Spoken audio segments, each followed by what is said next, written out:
Assalamualaikum warahmatullahi wabarakatuh. Perkenalkan, saya adalah Nurul Akbar Putra Hendarto dengan NIM G03045 dari kelompok ke-8. Di sini saya akan mengerjakan laporan anatomi 2.2.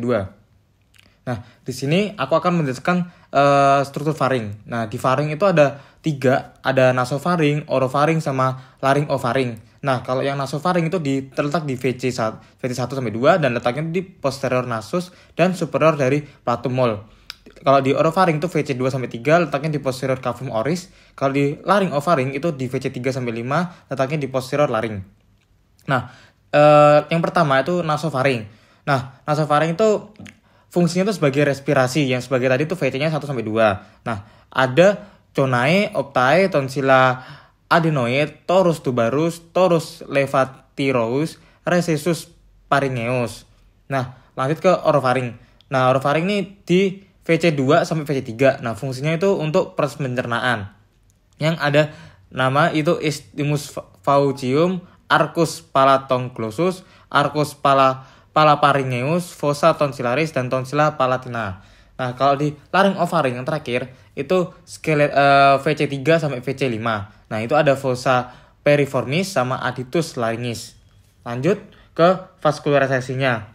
Nah, di arteri itu yang di bagian atas itu ada arteri carotis externa, arteri maxillaris, lanjut ke rectus pharyngeus, arteri palatina descendens, arteri facialis, rectus tonsillaris, dan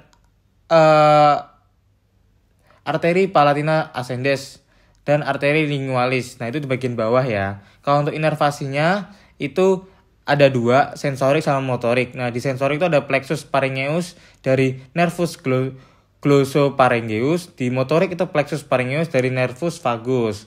Nah, untuk di vena itu tuh dari plexus venae pharyngeus mengalir ke plexus pterygoideus di superior dan ke vena facialis serta ke vena jugularis interna di inferior. Lanjut ke cor struktur eksterna. Nah, di cor ini itu cor itu berbentuk piramid dan setiap cor itu dapat diidentifikasi adanya apex. Apex itu adalah batas jantung ya.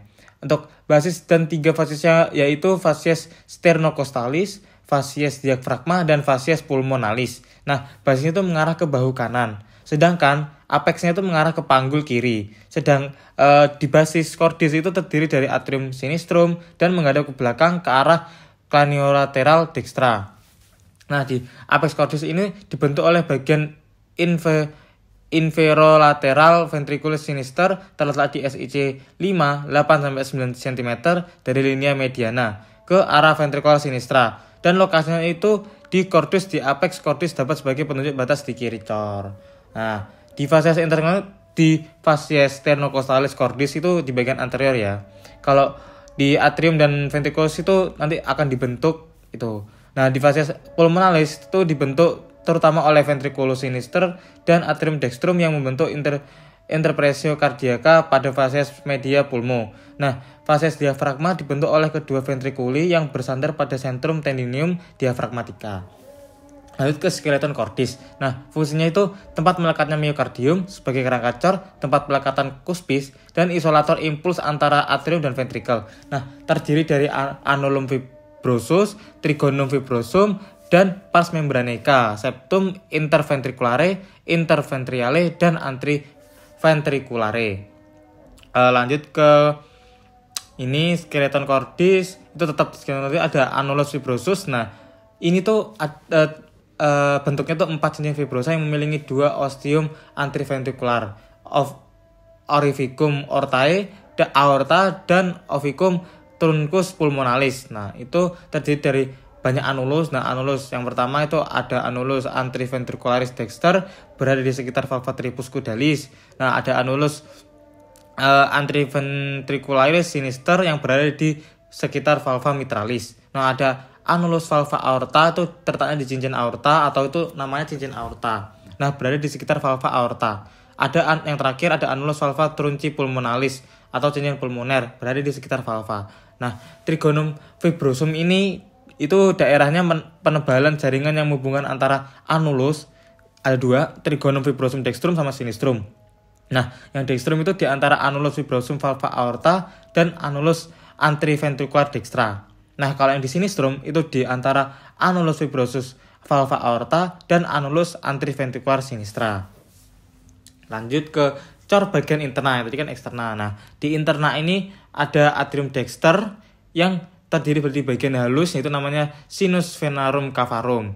Di bagian kasar itu musculus pectinati ke auricula dextra. Nah, di bagian kasar dan halus itu dipisahkan di crista terminalis dan sulcus terminalis. Di fossa ovalis dan limbus fossa ovalis itu ada obliterasi foramen ovale yang berada di septum interareale. Itu ada ostium ave dextra yang menghubungkan dengan ventriculus dexter dan ostium sinus coronarius atau kelanjut ke valvula de Besse. Ada ostium vena cava inferior ke valvula Eustachi. Nah, dimuarai oleh vena cava superior, lalu ke ostium vena cava superior dan vena cava inferior. Lanjut ke ostium vena cava inferior, lanjut ke sinus coronarius, lanjut ke ostium sinus coronarius, lanjut ke vena cordis minimae, lanjut ke foramina venarum minimarum. Nah, di ventriculus dexter itu terdiri atas satu ruangan kasar yang tersusun dari trabeculae carnae dan ada 3 jenis, yaitu musculus papillaris chordae tendinae, trabecula septomarginalis, dan terdapat di bundle of His. Nah, yang biasa itu menonjol di bagian depan. Dan ada ostium trunci pulmonalis yang menghubungkan dengan truncus pulmonalis. Nah, lanjut ke atrium sinister. Nah, di atrium sinister itu terdiri dari sinus venarum cavarum dan auricula sinistra. Nah, di atrium di interna ini di atrium sinister itu ada ostium namanya ostium ave sinistrum yang menghubungkan dengan ventriculus sinistrum, fossa ovalis dan valvular foraminis ovale, dan dimuarai ada 4. Nah, 2 buah itu vena pulmonalis dextra, satu itu vena pulmonalis sinistra superior. Nah, yang terakhir itu 1 buah vena pulmonalis sinistra inferior. Lanjut. Nah, di ventriculus sinister ini terbentuk ada apex cordis. Nah, miokardnya lebih tebal dibanding yang lain. Ada vestibulum aorta, ostium aorta yang menghubungkan dengan aorta musculus papillaris chordae tendinae. Nah, lanjut ke katup jantung. Nah, di katup jantung ini nanti ada 4. Ada tricuspidalis, bicuspidalis, pulmonalis, dan aorticus. Nah, di mekanisme katup anteroventricularis ini ventricle relaksasi atau tekanan di dalam ventricle rendah itu cuspis tergantung lemas, kedua valva anteroventricularis terbuka, darah masuk ke ventricle, darah di ventricle penuh. Nah, di katup terdorong oleh aliran darah dan tertutup chorda tendinae dan musculus papillaris itunya menegang. Nah, di mekanisme katup pulmonal itu selama terjadi sistol itu tekanan aliran darah akan mendorong katup ke atas sehingga darah mengalir ke arteri pulmonalis. Nah, kadang-kadang juga darah itu akan mengisi sinus pulmonal dan ketika katup telah terisi penuh, titik puncaknya akan turun ke bawah sehingga menutup katup pulmonal. Nah, di mekanisme katup aorta itu di pengisahan sinus hanya terjadi pada akhir sistol atau di kontraksi ventrikel. Sehingga aliran darah melalui pembukaan arteri koroner hanya terjadi pada fase diastol atau ventricle relaksasi dan atrium kontraksi. Nah, lanjut ke mediastinum. Di mediastinum itu ada ruang dalam kavitas torakis di antara kedua kavitas pleuralis. Nah, ada sebuah bidang transversus yang membentuk dari angulus sternalis atau pertemuan antara manubrium dan corpus sterni sampai ke diskus intervertebralis antara VTH 4-5, membagi mediastinum menjadi superior dan inferius. Nah, di mediastinum superius ini ada 12. Nah, membentang dari apertura superior kotraks sampai ke transversus thorax plane. Nah, yang berisi itu ada 12. Yang pertama ada timus, kedua trakea, ketiga esofagus, keempat arcus aorta dengan 3 cabang besarnya, kelima vena brachiopelvis supelalica dextra dan sinistra. Ada yang keenam, vena intercostalis superior sinistra. Ketujuh, vena cava inferior superior. Nomor 8 itu nervus vagus. Yang ke-9 nervus laryngeus recurrens. Nomor 10 nervus pharyngeus. Nomor 11 ada ductus thoracicus. Dan yang terakhir ada nervi kecil lainnya atau pembuluh darah dan pembuluh limfe. Nah, lanjut ke pengertian diafragma. Nah, di diafragma itu ada pars muscularis. Nah, ada 4 pars dan 2 arcus. Nah, yang pertama tuh ada pars sternalis, yang kedua ada trigonum sternocostali laryn yang dilewati A atau V, epigastica superior dan vasa limfatika, dan tempat lemahnya locus minimalis resistensi hernia diafragma. Yang ketiga ada pars costalis yang bentuknya itu kubah pada diafragma, bentuknya itu E.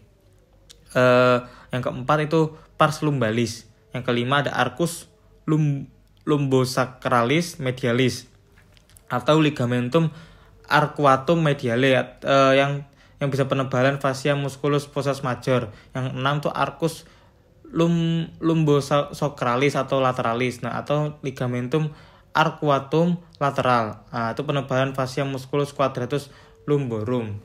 Nah, bagian pars lumbalis diafragmatika yang melekat pada vertebra lumbalis membentuk 2 crura muskulus, yaitu ada crus dextrum dan crus sinistrum. Nah, di batasnya medial kedua cruna akan menyatu dan membentuk ligamentum arcuatum medianum di ventral aorta di hiatus aorticus. Nah, di pars diafragma yang melekat pada costa 6-8 itu seringkali terpisah dari pars lumbalis diafragma oleh celah sempit disebut trigonum lumbal Bogdalecki yang juga merupakan locus minorus resistensi. Nah, diafragma itu strukturnya juga berjalan di antara toraks dan abdomen, melewati diafragma atau di antara diafragma dan perlekatan perifernya. Nah, itu ada vena cava inferior melewati centrum tendineum kira-kira setinggi T8 itu esofagus melewati bagian muskulus diafragma tepat di kiri garis tengah kira-kira setinggi TX. Atau 10. Nah, nervus vagus melewati diafragma bersama esofagus. Aorta lewat di belakang perlekatan posterior diafragma. Nah, ductus thoracicus itu lewat belakang diafragma bersama aorta. Nah, ada yang namanya venae azygos dan hemiazygos. Itu dapat juga melewati hiatus aorticus atau melewati crura diafragma. Nah, lanjut ke diafragma yang terakhir, materi terakhir itu suplai arteri dari atas, arteri perikardioprenica dan arteri musculoprenica menyuplai diafragma. Nah, arteri prenica superior yang muncul langsung dari bagian bawah aorta thoracica dan cabang-cabang kecil dari arteri intercostalis juga ikut memberikan suplai arteri terbesar yang menyuplai diafragma muncul dari sisi bawahnya. Jadi itu arteri prenica superior itu menyuplai dari arteri yang paling besar lanjut ke diafragma, tapi itu muncul dari bawah.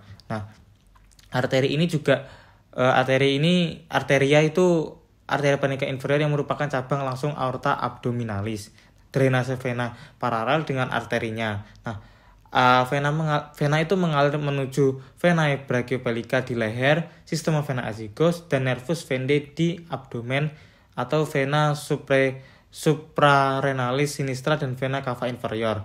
Nah, ada persarafan diafragma dipersarafi oleh nervus phrenicus C3, C4, dan C5 yang menembus diafragma dan mempersarafinya dari permukaan abdominalis. Oke, sekian dari aku.